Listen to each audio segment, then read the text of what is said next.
Hey guys, Sean here. Welcome to the F1 Word and to this week's roundup. Once again, I've got 5 stories for you this week, starting with some news regarding a possible weekend format shakeup. Yes, that's right. Once again, the subject of reverse grid races features in one of these roundups, but if you're not a fan of the idea, fear not, as it has been confirmed by Stefano Domenicali that the idea is now off the table. I feel like we've heard that before, but at least for now they're not discussing it, but I'm pretty sure at some point it will come back in the future. Just one of those things that keeps doing the rounds. So for a number of years now, there has been a lot of talk about running a reverse grid qualifying race on a Saturday to set the grid for the race proper on Sunday. And if you remember, it was even discussed last year but was rejected by teams and now appears to have fallen out of favour with the sport altogether. However, that doesn't mean F1 isn't still looking to shake things up. Speaking to motorsport.com, Domenicali insisted that reverse grid races are over as an idea, but the sport is now considering and discussing the possibility of introducing Saturday sprint races, perhaps even as early as this coming season. It is important to think of new ideas to be more attractive or interesting, but we don't have to lose the traditional approach of racing. What we learned when we were changing the qualifying every 2 days was something that has burned our fingers. We need to avoid that. I think the format is quite stable. What we are looking at is what could be the approach of the so-called sprint races on a Saturday. We are thinking if this could be tested this year. There are discussions going on with the teams, and I think that maybe this could be the only one thing that could be interesting. So by stating there that the current format is quite stable, it appears as though the sprint race format would not necessarily replace qualifying and therefore would not set the grid for a Grand Prix on Sunday. Instead, though, Domenicali appeared to suggest that the races could be used to give young drivers more opportunities to get some track time away from FP1, adding, "We need to give attention to the rookies, the real rookies. Today, with the fact that we have less testing, we need to create chances not only in free practice. Maybe we can create good events highlighting the fact that we need to focus the attention on the rookies." More track time for young drivers is certainly interesting, but clearly this is all in the early stages of planning. But I feel like sprint races to give young drivers opportunities in addition to the qualifying format we currently have and keeping races the same on Sunday might be something that goes down a little bit better with teams and fans than reverse grids. What I would say though is that if you're adding an extra race to a race weekend, that's going to need more mechanics, probably more cars and even more spare parts among many other things. And given the cost cap that was introduced this year, that feels very counterproductive and teams may not fancy the idea. For now though, let's just watch this space. Moving on though, and ever since the schedule for the upcoming season was published, one date has been speculated about more than any other, and that is the, I suppose you could say, famous TBC slot of May 2nd. It has been widely expected for a while though that Portimao would return as the host of the Portuguese Grand Prix, and that is in fact the sport's preference according to reports. However, with concerns growing about the rising number of COVID-19 cases, it is now unfortunately starting to look unlikely that teams will return to Portugal this spring. Although hopeful the event will be able to take place, F1 already has a contingency plan ready to go. So should the race not be able to go ahead, we could be set to see a second race in Bahrain, possibly using the outer loop layout, with Imola then being pushed back a week as a result of the reshuffle. So we go Bahrain, Sakir Grand Prix, Imola and then Spain. And speaking once again to motorsport.com about the calendar situation, new F1 CEO Stefano Domenicali stated, "There is a TBC date and if it will be Portugal, it will be written as Portugal. The reason it is not written Portugal is because the situation is still not closed yet.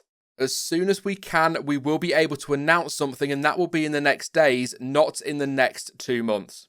One of the possible plan Bs could be a double race in Bahrain, but this is one plan and nothing is confirmed. We are focusing to try to keep the calendar as it is."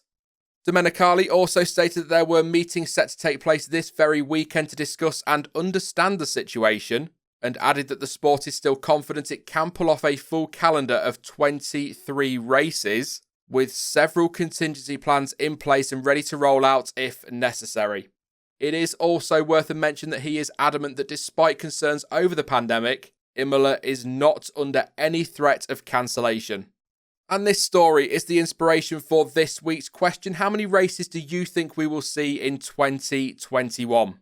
Can F1 really get all 23 in? Or are you expecting a similar number to the 17 that we saw last year? You can, as always, let me know your thoughts down in the comment section.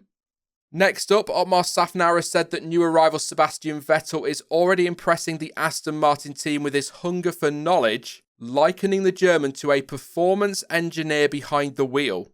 This season sees Vettel join the ambitious project at Aston Martin following a disappointing couple of years at Ferrari, where he picked up just one win across the 2019 and 2020 seasons combined. But this year's campaign is undoubtedly an opportunity to put all of that behind him and make a fresh start, and according to SZAFNAUER, Vettel is hungry to recapture his form and be successful with the team, and that is already starting to show. He is really hungry to perform. We've started working with him this year already, and you can see it. He asks all the right questions and a lot of them, and he's really hungry for knowledge. He wants to know as much, if not more, than the performance engineer you have working on the car. That is a good trait to have. He has carried that with him to our team. We see it, and he's really hungry to have fun again in Formula One. But fun to him means being competitive, working hard and extracting every bit of performance out of the car, and achieving what the team can achieve and being a part of that.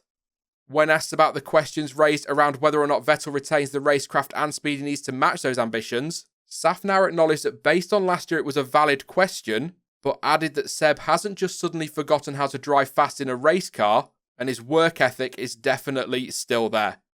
Just sticking with Aston Martin for a moment, the team confirmed earlier this week that it has signed a deal to partner with audio specialist EPOS for the upcoming season, with the company becoming the team's global audio partner. Very exciting. And also, Lawrence Stroll has described rumours that the team could be sold to a Chinese consortium as absolute, well, let's just say, nonsense. Moving on, and we have more launch dates for the 2021 cars confirmed. Yes, the start of the season draws ever closer. Prior to this week, McLaren had already confirmed its launch, which will take place on Monday, February 15th. And a couple of weeks back, Alfa Romeo also revealed that we will get a first look at the 2021 car on February 22nd. But now we have a total of 5 dates confirmed. World champions Mercedes will pull the covers off the W12 on March 2nd, with the black livery staying for at least one more season. And the team's launch event is set to feature its drivers for 2021, meaning, in theory at least, we should finally have an end to the Lewis Hamilton contract saga within the next month. And the latest rumours on that, by the way, claim the Brit has signed either a 2-year deal or a 1-year deal with an option for 2022, but there is still no official word from Mercedes at time of recording. AlphaTauri will reveal the AT02 on Friday, February 19th, but no further details have been released just yet.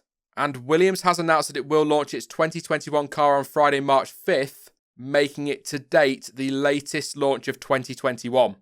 Interestingly enough, though, the Williams chassis will be named the FW43B, meaning that despite the sale of the team last year, the tradition of using Frank Williams' initials will continue, and that's a nice touch.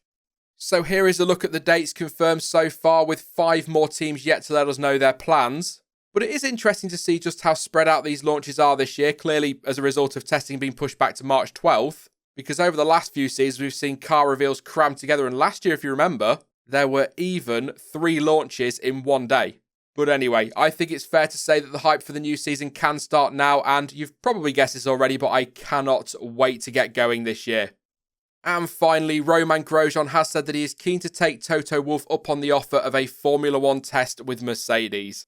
Now, as a result of the injuries sustained in his horror crash in Bahrain last year, Grosjean wasn't able to take part in the final 2 races of the season, which, as it turned out, were the last 2 races of his Formula One career. The Frenchman stated at the time that he did not want that crash to be his final experience of Formula One and was open to taking part in anything, including a private test. Unfortunately, Haas were unable to offer him that opportunity as they did not have access to any power units to run older cars, but Toto Wolff later stepped up and made an offer for Romain to test an old Mercedes if none of his previous teams would give him that opportunity. And now Grosjean is, somewhat unsurprisingly, ready to give it a go. I'm still very keen on jumping in the Mercedes F1 car for sure. It is an offer that you cannot refuse, just for me to have an understanding of the taste of that car and how it was working. So yes, definitely. At the minute, I think they are flat out building the new car. I won't phone Toto right now, but he can expect to get a phone call eventually, me asking to have a go at it. It could be absolutely beautiful. Away from any potential Mercedes test though, Grosjean has confirmed that he will take part in a select number of IndyCar races this season. His contract will only cover the 13 street and road races though, as he has chosen not to take part in the oval races. And explaining his decision, Grosjean said, "I was going to do the full championships, but then obviously Bahrain happened and for a moment I thought I was dead. Being a father of 3 kids, I need to be sensible in my decisions, and at the minute I don't feel comfortable to risk ovals. There may be options that I could look at Gateway, but the super speedways, I really don't feel like I can risk that for my kids and my wife." Grosjean will take part in his first test for his new team on February 22nd and will make his full return to racing at the IndyCar season opener on April 18th at Barber Motorsports Park. So good luck, Romain. That is it for this week's roundup though, but don't forget you can let me know your thoughts on the number of races you expect to see go ahead this year, and indeed any of the stories featured today down in the comment section. Now I will be back soon with some more content. In fact, we're live tomorrow night, 6 PM UK time, so make sure you pop along and join us for that one. And if you enjoyed this video, then please do drop a like and don't forget to subscribe so you don't miss out on any future content. But as ever, thank you for watching. I've been Sean, this has been the F1 Word, and until next time, goodbye.